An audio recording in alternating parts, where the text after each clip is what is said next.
Senhor Presidente da Assembleia Geral, Abdullah Shahid, Senhor Secretário-Geral das Nações Unidas, Antônio Guterres, senhores chefes de Estado e de Governo e demais chefes de delegação, senhoras e senhores, é uma honra abrir novamente a Assembleia Geral das Nações Unidas. Venho aqui mostrar o Brasil diferente daquilo publicado em jornais ou visto em televisões. O Brasil mudou e muito depois que assumimos o governo em janeiro de 2019. Estamos há 2 anos e 8 meses sem qualquer caso concreto de corrupção. O Brasil tem um presidente que acredita em Deus, respeita a Constituição, valoriza a família e deve lealdade ao seu povo. Isso é muito. É uma sólida base se levarmos em conta que estávamos à beira do socialismo. Nossas estatais davam prejuízos de bilhões de dólares no passado. Hoje são lucrativas. Nosso Banco de Desenvolvimento era usado para financiar obras em países comunistas, sem garantias. Quem honrava esses compromissos era o próprio povo brasileiro. Tudo isso mudou. Apresento agora um novo Brasil, com sua credibilidade já recuperada diante do mundo. O Brasil possui o maior programa de parceria de investimentos com a iniciativa privada de sua história. Programa que já é uma realidade e está em franca execução. Até aqui foram contratados 100 bilhões de dólares de novos investimentos e arrecadados 23 bilhões de dólares em outorgas. Na área de infraestrutura, leiloamos para a iniciativa privada 34 aeroportos e 29 terminais portuários. Já são mais de 6 bilhões de dólares em contratos privados para novas ferrovias. Introduzimos o sistema de autorizações ferroviárias, o que aproxima nosso modelo ao americano. Em poucos dias recebemos 14 requerimentos de autorizações para novas ferrovias, com quase 15 bilhões de dólares em investimentos privados. Em nosso governo, promovemos o ressurgimento do modal ferroviário. Como reflexo, menor consumo de combustíveis fósseis e redução do custo do Brasil, em especial no barateamento de produção de alimentos. Grande avanço vem acontecendo na área do saneamento básico. O maior leilão da história do setor foi realizado em abril, com concessão ao setor privado do serviço de distribuição de água e esgoto no estado do Rio de Janeiro. Temos tudo o que o investidor procura: um grande mercado consumidor, excelentes serviços, tradição de respeito a contratos e confiança no nosso governo. Também anuncio que nos próximos dias realizaremos o leilão para a implementação da tecnologia 5G no Brasil. Nossa moderna e sustentável agricultura de baixo carbono alimenta mais de 1 bilhão de pessoas no mundo e utiliza apenas 8% do território nacional.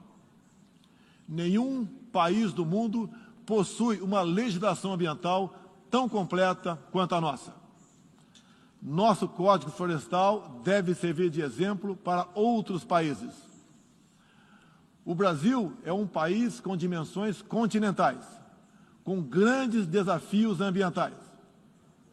São 8,5 milhões de quilômetros quadrados, dos quais 66%, 2/3, são vegetação nativa, a mesma desde o seu descobrimento em 1500. Somente no bioma amazônico, 84% da floresta está intacta, abrigando a maior biodiversidade do planeta. Lembro que a região amazônica equivale à área de toda a Europa Ocidental. Antecipamos de 2060 para 2050 o objetivo de alcançar a neutralidade climática. Os recursos humanos e financeiros destinados ao fortalecimento dos órgãos ambientais foram dobrados, com vistas a zerar o desmatamento ilegal. E os resultados desta importante ação já começaram a aparecer. Na Amazônia, tivemos uma redução de 32% do desmatamento no mês de agosto, quando comparado a agosto do ano anterior. Qual país do mundo tem uma política de preservação ambiental como a nossa? Os senhores estão convidados a visitar a nossa Amazônia. O Brasil já é um exemplo na geração de energia, com 83% advinda de fontes renováveis. Por ocasião da COP26, buscaremos consenso sobre as regras do mercado de crédito de carbono global. Esperamos que os países industrializados cumpram efetivamente seus compromissos com o financiamento de clima em volumes relevantes.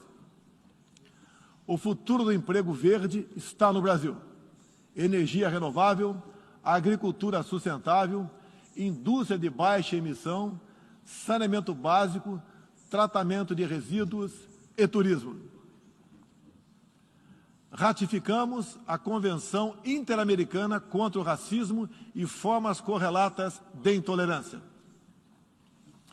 Temos a família tradicional como fundamento da civilização. E a liberdade do ser humano só se completa com a liberdade de culto e de expressão.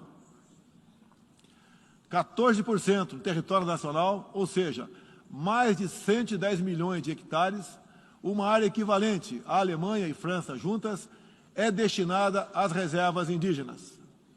Nessas regiões, 600 mil indígenas vivem em liberdade e cada vez mais desejam utilizar suas terras para a agricultura e outras atividades. O Brasil sempre participou em missões de paz da ONU, de Suez até o Congo, passando pelo Haiti e Líbano. Nosso país sempre acolheu refugiados.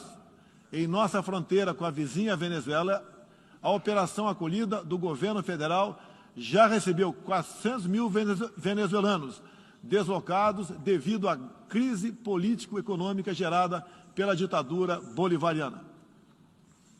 O futuro do Afeganistão também nos causa profunda apreensão. Concederemos visto humanitário para cristãos, mulheres, crianças e juízes afegãos. Nesses 20 anos dos atentados contra os Estados Unidos da América, em 11 de setembro de 2001, reitero nosso repúdio ao terrorismo em todas as suas formas. Em 2022, voltaremos a ocupar uma cadeira no Conselho de Segurança da ONU. Agradeço aos 181 países, em um universo de 190, que confiaram no Brasil. Reflexo de uma política externa séria e responsável, promovida pelo nosso Ministério das Relações Exteriores. Apoiamos uma reforma do Conselho de Segurança da ONU, onde buscamos um assento permanente. A pandemia pegou a todos de surpresa em 2020. Lamentamos todas as mortes ocorridas no Brasil e no mundo. Sempre defendi combater o vírus e o desemprego de forma simultânea e com a mesma responsabilidade. As medidas de isolamento e lockdown deixaram um legado de inflação, em especial nos gêneros alimentícios no mundo todo. No Brasil, para atender aqueles mais humildes, obrigados a ficar em casa por decisão de governadores e prefeitos e que perderam sua renda, concedemos um auxílio emergencial de $800 para 68 milhões de pessoas em 2020. Lembro que terminamos 2020, ano da pandemia, com mais empregos formais do que em dezembro de 2019, graças às ações do nosso governo com programas de manutenção de emprego e renda que nos custaram cerca de 40 bilhões de dólares. Somente nos primeiros 7 meses deste ano, criamos aproximadamente 1.800.000 novos empregos. Lembro ainda que o crescimento para 2021 está estimado em 5%. Até o momento, o governo federal distribuiu mais de 260 milhões de doses de vacinas e mais de 140 milhões de brasileiros já receberam, pelo menos, a primeira dose, o que representa quase 90% adulta. 80% da população indígena também já foi totalmente vacinada. Até novembro, todos que escolheram ser vacinados no Brasil serão atendidos. Apoiamos a vacinação. Contudo, o nosso governo tem se posicionado contrário ao passaporte sanitário ou a qualquer obrigação relacionada à vacina. Desde o início da pandemia, apoiamos a autonomia do médico na busca do tratamento precoce, seguindo recomendação do nosso Conselho Federal de Medicina. Eu mesmo fui um desses que fez tratamento inicial. Respeitamos a relação médico-paciente na decisão da medicação a ser utilizada e no seu uso off-label. Não entendemos porque muitos países, juntamente com grande parte da mídia, se colocaram contra o tratamento inicial. A história e a ciência saberão responsabilizar a todos.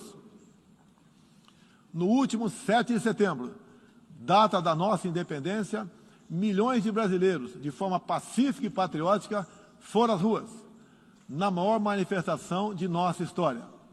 Mostrar que não abre mão da democracia, das liberdades individuais e de apoio ao nosso governo. Como demonstrado, o Brasil vive novos tempos. Na economia, temos um dos melhores desempenhos entre os emergentes.